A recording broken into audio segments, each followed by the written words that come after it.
எல்லாருக்கும் வணக்கம். இன்னைக்கு ஒரு சிறுகதையை பார்க்கலாமா? இன்னைக்கு நான் பேசுறதுக்காக ஒரு கதை வாசிச்சேன். ரொம்ப நல்லா இருந்துச்சு. தலைப்பு வந்து புத்தக உலகம். ராஜநாராயணன் எழுதியது. இந்த கதையை எனக்கு பரிந்துரை செஞ்சது புத்தக பித்தன் தம்பி ஃபிர்தோஸ் அவர்கள். அதுக்கு நன்றி. ஏன்னா ரொம்ப ரசித்து படித்தேன், சிரித்தேன். மணிப்பர்ஸ் ஜாக்கிரதை அப்படின்னு போடுவோம் அங்கல்ல.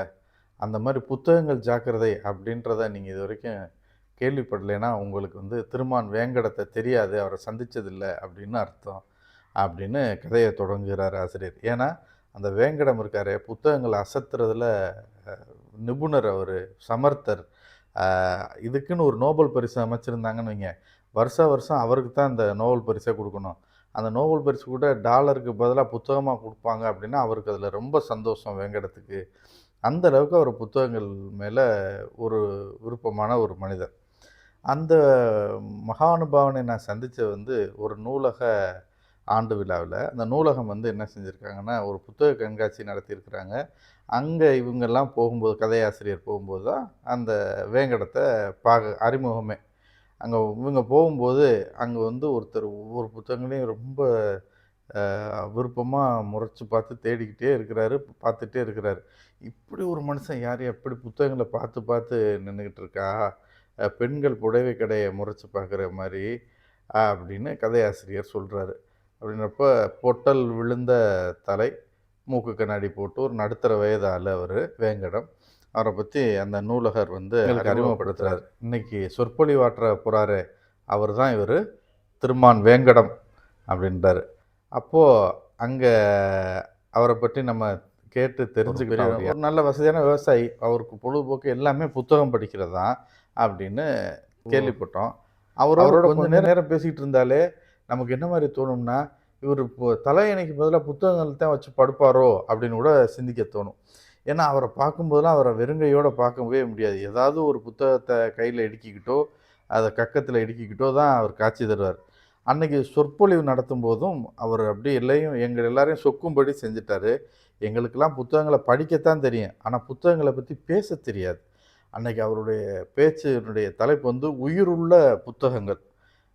சொற்பொழிவின் தொடக்கமே இப்படி தான் இருந்துச்சு. புத்தக அன்பர்களே, ஒவ்வொரு நண்பனும் ஒரு புத்தகத்துக்கு சமமானவன் என்பதைப் போலவே ஒவ்வொரு புத்தகமும் ஒரு நண்பனுக்கு சமமானது. உறவினன் உங்களுக்கு சிறப்பானவன், அதிலும் ஒரு புத்தகம் உள்ள உறவினனோ மிகவும் சிறப்பானவன். கோயிலில்லா ஊரில் குடியிருக்க வேண்டாம் என்பதைப் போலவே வாசகசாலை இல்லா ஊரில் வசிக்க வேண்டாம் என்பது மெய்மொழி. பூஜை அறை இல்லா இல்லம், புத்தக அறை இல்லா வீடு, இவை அனைத்தும் பால் அப்படின்னு ஒரு சோடா கூட குடிக்காமல் தொடர்ந்து பேசி முடித்தார். எல்லாரும் கைதட்டினாங்க. மேடையில் தான் வேங்கடம் இப்படி பேசுவார்னு நினைக்க வேணாம். மேடையில் பேசும்போது இந்த மாதிரி எழுத்து நடையில் தூய தமிழில் பேசுவார். நேரில் பேசும்போது பேச்சு நடையில் பேசுவார். வித்தியாசம் அவ்வளோதான், ஆனால் அவர் பேசுவார் நல்லா. அடுத்த வாரம் அவரை வந்து எழுத்தாளர், இந்த கதையாசிரியர் வந்து ஒரு பஜாரில் சந்திக்கிறாரு. சந்திக்கும்போது அவர் பெரிய கனமான பொருளை கையில் வச்சுக்கிட்டு, பைண்ட் செஞ்ச ஒரு பொருளை கையில் வச்சுக்கிட்டு வர்றாரு. இவர் பார்க்கவும் என்ன ஜமுக்கால ஏஜென்ட் ஆகிட்டாரோ, ஜமுக்காலத்தை மடக்கி வச்ச மாதிரி இவ்வளோ பெருசாக வச்சுருக்காரு அப்படின்னப்போ, என்னங்க ஐயா அது அப்படின்னு கேட்டார். அவர் உடனே பெருமிதத்தோடு நீட்டுறார். இதுவா, இதை பாருங்க அப்படின்னதும் வாங்க முடியல. 2 கையிலையும் வாங்கி பிரித்து பார்த்தேன். அது ஒரு ஜமுக்கால பைண்டிங் நீ நினச்சிருந்தேன். ஆனால் அது வந்து தஞ்சை ஆப்ரஹாம் பண்டிதர் எழுதிய கர்ணாமிர்த சாகரம் அப்படிங்கிற இசை சம்பந்தமான நூல். இந்த கதையாசிரியருக்கும் இசை மேலே ரொம்ப ஆர்வம், எனக்கும் இசை மேலே ரொம்ப ஆர்வம். ஆனால் நான் பாட்டு பாடி காமிச்சிருந்தேன்னா வேங்கடம் என்னோட நட்பை முறிச்சிருப்பார். அந்த மாதிரி என்னுடைய குரல்னு தன்னை பகடி செஞ்சுக்கிறாரு. உடனே இவருக்கு இந்த இசை சம்பந்தமான நூல்னதும் கொஞ்சம் ஆர்வம் ஆயிடுச்சு. அதை படிக்கணும், ஆப்ரஹாம் பண்டிதர் எழுதிய கருணாமிர்த சாகரம் படிக்கணும்ட்டு இவரை வந்து வேங்கடத்தை வீட்டுக்கு கூட்டி போட்டார். வாங்க, ஏன்ட்டே நிறைய இசை சம்பந்தமான நூல்கள் இருக்குது அப்படின்னு காட்டுறாரு. ஏன்னா இவரை பற்றி அவருக்கு தெரியாது. கதையாசிரியருக்கு வேங்கடத்துடைய குணநலன் தெரியாது. இப்போ தான் தெரிஞ்சுக்கிறார். என்னென்ன புத்தகங்கள் இருக்குன்னதும் சரி வாங்கன்னு கூட்டி போய் காட்டுறார். சங்கீத ரத்னாகரம், எல்லா சங்கீத புத்தகங்களையும் எடுத்து ஒரு வீட்டில் இருக்க எல்லாத்தையும் எடுத்து காட்டுறார். காட்டினப்போ சங்கீத ரத்னாகரம், தியாகராஜ ஹிருதயம், மும்மூர்த்திகளின் சரிதம், ராக அகராதி, இதை மட்டும் அவர் எடுத்துக்கிறார். இதை நான் படிச்சுட்டு தரேன்னு வேங்கடம் எடுத்துக்கிறாரு. ஆனால் கடைசி வரைக்கும் அவர் வச்சுருந்த அந்த கருணாமிர்த சாகரத்தின் புக்கை வந்து கொடுக்கவே இல்லை இவருக்கு. ஒரு கொஞ்சம் பக்கம் மட்டும் இன்னும் படிக்க வேண்டியிருக்கு அப்படின்னு சொல்லிட்டு போனவர் தான். அவரை நான் புரிஞ்சுக்கிறல அப்புறம் தான் தெரிஞ்சு. கடைசி வரைக்கும் எனக்கு இந்த ஆபிரகாம் பண்டிதர் அவர் காட்டவே இல்ல அப்படிங்கிறாரு எழுத்தாளர். அப்போ கொஞ்ச நாள் கழிச்சு நூலகத்துல எல்லா நண்பர்களும், இலக்கிய நண்பர்கள்லாம் சேர்ந்தார் போல எல்லாரும் சந்திக்கிறாங்க. ஒவ்வொருவரும் தங்கள் சக்திக்கு ஏற்ப புத்தகங்களை ஒரு சேர நம்ம வேங்கடத்திட்ட பறிகொடுத்த உண்மை அன்னைக்கு தான் பேசி தெரிஞ்சுக்கிறாங்க. எல்லாரும் அவங்கவங்ககிட்ட இருந்து அவங்ககிட்ட என்னென்ன புத்தக தொகுப்பு இருந்ததோ அவங்க சக்திக்கு ஏற்ப இவர்கிட்ட பறி கொடுத்துருக்குறாங்க. இந்த மோசடியை எதோடு ஒப்பிட்டு சொல்வது அப்படின்னு விளங்காம திகைத்தோம். ஒவ்வொருத்தனுக்கும் ஒவ்வொரு ஆயுதம். வழிப்பறிக்காரனுக்கு கத்தியும், ஐ 5 விரல்களும், பிக் பாக்கெட்டுக்காரனுக்கு 2 விரல் மட்டுமே. ஆனா நம்ம வேங்கடத்துக்கு நாக்கு மட்டுமே அப்படின்றாங்க. கதிர்வேல் செட்டியாரை எல்லாருமே ஒன்வேன்னு சொல்லுவாங்க. இவங்க நண்பர்ல இருக்க ஒருத்தர் கதிர்வேல் செட்டியார். ஏன்னா அவர்ட்ட புத்தகம் குடுத்தா வராது. அவர்ட்டயே வேங்கடம் வந்து புத்தகத்த அடிச்சுட்டு போயிட்டார். இப்ப அவரு என்னன்னா, ஒரு விஷயத்த சொல்லும்போது ஆர்வமூட்டுற மாரி இன்னொரு புத்தகம் என்ட்ட இருக்குன்ற மாரி சொல்லி, அதிலேயே இவங்க ஒரு சபலம் ஆயிருது. அந்த புத்தகம் நமக்கு கிடைக்கும்ன்றப்ப, இவங்க இருக்கிற புத்தகத்த குடுத்துடுறாங்க. அந்த மாரி இந்த நெறைய புத்தகங்கள பட்டியலிட்டுருக்கிறாரு. ஒவ்வொருத்தரும் இவங்க நண்பர்கள் எல்லாரும், இந்த புத்தகம் நமக்கு கிடைக்கும்ன்ற நம்பிக்கையில நெறைய புத்தகங்கள அவர்ட்ட குடுத்துருக்காங்க. ஆனா, அவர் எந்த புத்தகத்தையும் இவங்களுக்கு குடுத்ததில்ல. இவங்ககிட்ட இருந்து தான் எல்லா புத்தகத்தையும் எடுத்துட்டு போயிருக்கிறார். அப்போ சரி இது சரியா வராது. வேங்கடத்த வீட்ல போய் நம்ம எல்லாரும் புடிச்சு, நம்மளுடைய புத்தகங்கள்லாம் வாங்கிட்டு வந்துரணும் அப்படின்னு ஒரு முடிவு எடுக்குறாங்க. இப்போ நூலகர் ராமானுஜத்திட்ட, "எப்பா இந்த வேங்கடத்தோட வீடு எங்கேய்யா இருக்கு?" அப்படின்னு கேட்டப்ப, அவரு சொல்லியிருக்கிறாரு, "ஏதோ சொன்னாருப்பா, அந்த கருமலைக்கு பக்கத்துல சுண்டூராம் அவர் ஊரு" அப்படின்னதும், ஒரு பருத்தி வியாபாரிட்ட கேட்குறாங்க, "ஏப்பா இந்த கருமலைக்கு பக்கத்துல ஏதோ சுண்டூர்ன்னு ஒண்ணு இருக்காம்." பருத்தி வியாபாரி சொல்றாரு, "சுண்டூரா? அப்படி ஒண்ணும் இல்லையே. செண்டூர்ன்னு தான் ஒண்ணு இருக்கு. அதுவும் இந்த உங்க பொன்னையாப்பிள்ளை வாத்தியார் இருக்காருல்ல, அவர் பக்கத்து ஊர் தான். அதுக்கு தெரிஞ்சவர் தான்." அப்படின்னதும், ஆ பார்த்தீங்களா இந்த வேங்கடத்த, இந்த கதைகள்ல வர்ற மாரி 7 சமுத்திரத்துக்கு தள்ளி 7 கடல் தாண்டி ஒரு வீடு தீவு இருக்கு, அங்க வீடு இருக்குன்ற மாரி இவரு வீடு அங்க போய் வச்சிருக்கிறாரு அப்படின்னு சொல்லி எல்லாரும் சிரிச்சுக்கிறாங்க. அப்ப அந்த பொன்னையாப்பிள்ளை வாத்தியாரும் வர்றாரு. அவர் வந்தது நூலகத்துக்கு வந்து புத்தகம் படிக்கிறதெல்லாம் இல்ல. ரொம்ப முக்கியமான ஒரு கதாபாத்திரம் இதில பொன்னையாப்பிள்ளை. புத்தகம் படிக்கிறதுக்குலாம் வரமாட்டாரு. அவர் வந்து பத்திரிக்கை படிக்க வருவார். அதுவும் வார பத்திரிக்கை, மாத பத்திரிக்கைலாம் இல்ல. அவர் வந்து நாளேடுகள படிச்சுட்டு கிளம்பிருவாரு. இவங்க எல்லாரும் இந்த எழுத்தாளர்கள எல்லாரையுமே இந்த இலக்கிய நண்பர்கள் எல்லாருமே அவர் கொஞ்சம் நக்கலா தான் பார்க்குறாரு. புலவர்கள் அப்படின்ற சொல்லி இவங்கள எல்லாரையும் கேலி பண்ணுவாரு. அது மட்டும் இல்ல, கதை, கற்பனைன்னு இப்படி திரிற நாங்கள்லாம் வாழ்க்கையில கால் ஊன்றாதவர்கள். சுலபமா ஏமாந்து விடக்கூடிய ஆட்கள் அப்படின்னு எங்கள வந்து கி கிண்டல் பண்ணுவாரு அப்படிங்கிறாரு. அது உண்மைன்னு தான்னு ஆக்கிவிட்டாரு இந்த வேங்கடம். எ ஏன்னா எல்லாமே என்கிட்ட ஈஸியா பேசி வாங்கிட்டு போயிட்டாரு அப்படின்றப்போ எல்லா பேரும் எல்லா மூஞ்சிகளும் 3ஆம் பேஸ்து வச்ச மாரி இருக்கு அப்படின்னு அவரு ஒரு வார்த்தையே சொல்லிருவாரு. "என்னய்யா உங்க மூஞ்சியெல்லாம் 3ஆம் பேஸ்து வச்ச மாரி இருக்கு" அப்படின்னு. அப்புறம் 3ஆம் பேஸ்துன்னா என்னன்னு நான் தேடுனேன். ஆ ரம்மி விளையாடுறப்ப எ அ ரம்மி சேராம ஃபுல் ஆயிட்டா அதுக்கு பேரு பேஸ்துன்னு சொல்லுவாங்களாம். அதே 3 தடவ ஆனப்போ 3 தடவ ஃபுல் ஆயிட்டோம்னா 3ஆம் பேஸ்து அப்படின்னு சொல்லுவாங்களாம். இது ஒரு வட்டார வழக்கு சொல் போல. இத படிக்கும்போது அங்க போய் தேடிட்டு வர வேண்டியதாயி போச்சு. ஆக இந்த பொன்னையா பிள்ளைட்ட சொல்றாங்க எல்லாரும் விஷயத்த. இந்த மாரி இந்த வேங்கடம் எல்லாத்தையும் இது பண்ணிட்டு போயிட்டாரு. நாங்க போய் அத வாங்கிட்டு வரணும்னு நெனைக்கிறோம் அப்படின்றப்ப, ஆ இவரு சொல்றாரு, "எனக்கு பள்ளிக்கூடத்துக்கு நேரமாயிருச்சு. நான் கிளம்புறேன். ஞாயித்துக்கிழமை நான் அந்த பக்கம் வேண்டியிருக்கு. போயிட்டு வந்து பேசிக்கிருவோம்" அப்படிங்கிறாரு. மறுநாள் வெள்ளிக்கிழமை வந்து நூலகத்துக்கு விடுமுறை. ஆனா, அந்த நூலக வாசகர் ஒரு சங்கம் மாரி இருக்கு. அவங்களுடைய கூட்டம் நடக்குது. அந்த கூட்டத்துக்கு போய் உட்கார்றாங்க. உட்கார்ந்ததுமே நூலகர் ராமானுஜம் ஒரு அதிர்ச்சியான செய்திய சொல்றாரு.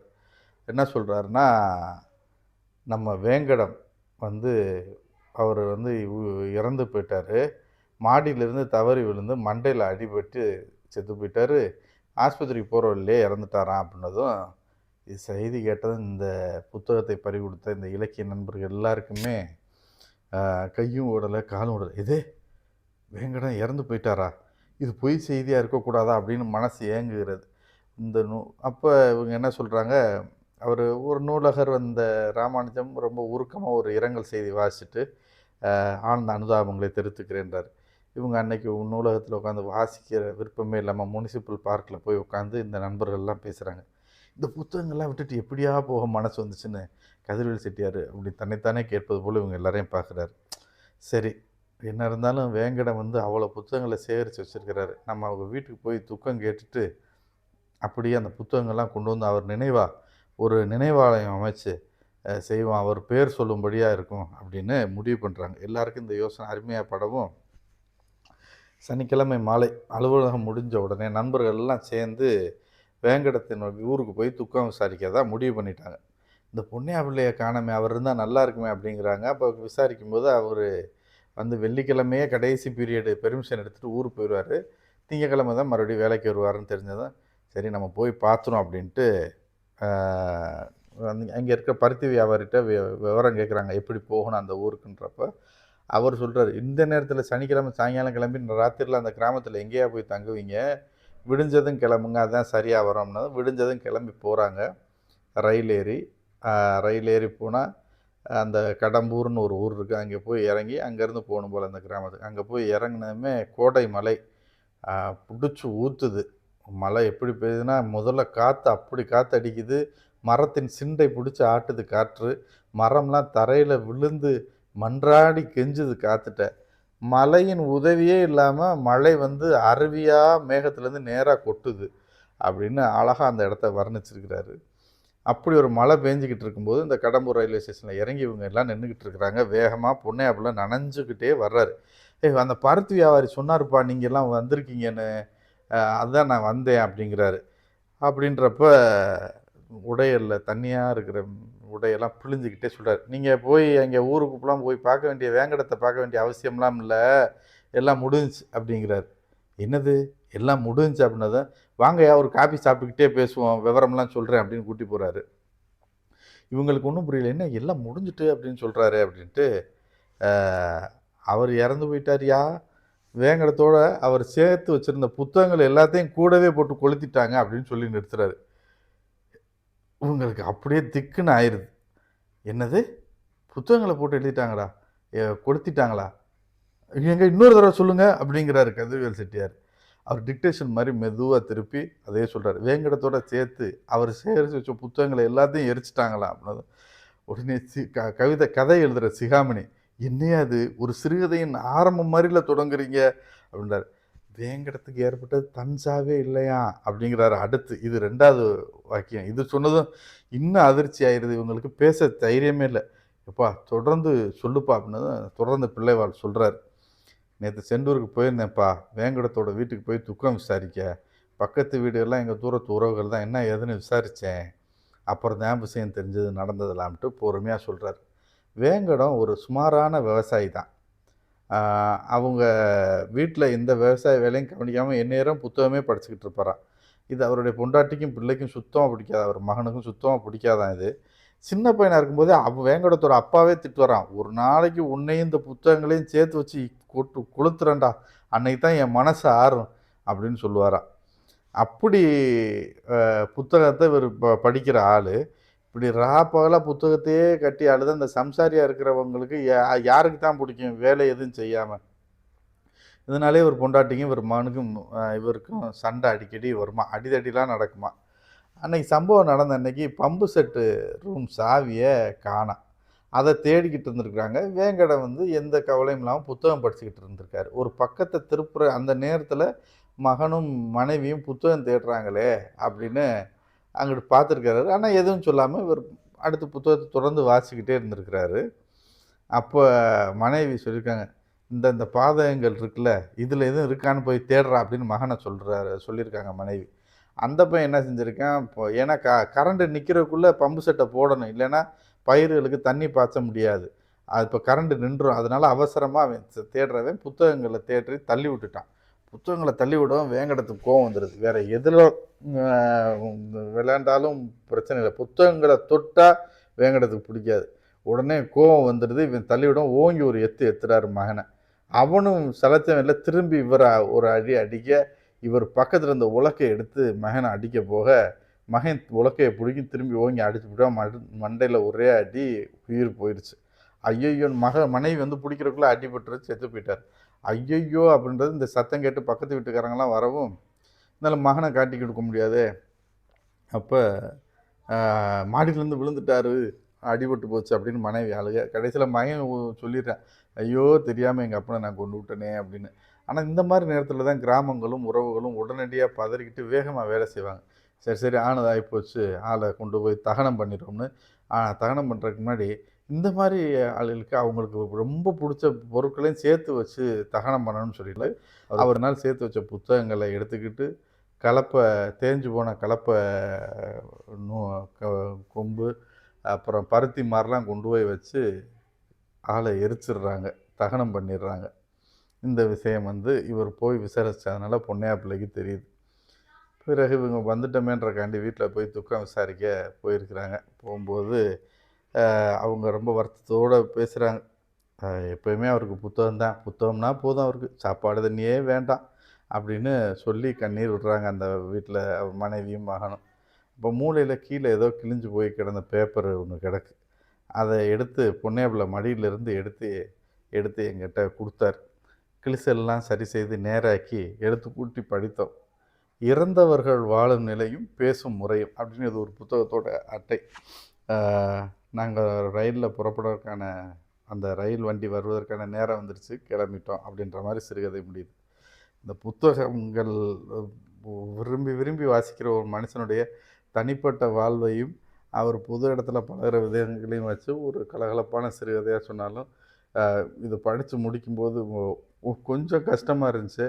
ஆனாலும் இந்த வேங்கடம் உங்களோட பண்ண விஷயங்கள்லாம் செய்யும்போது சிரிப்பும் இருந்தது. இன்று உங்களோடு இந்த புத்தக உலகம் கி. ராஜநாராயணன் எழுதிய இந்த சிறுகதை வாசித்ததில் எனக்கு ரொம்ப நன்றி, மகிழ்ச்சி.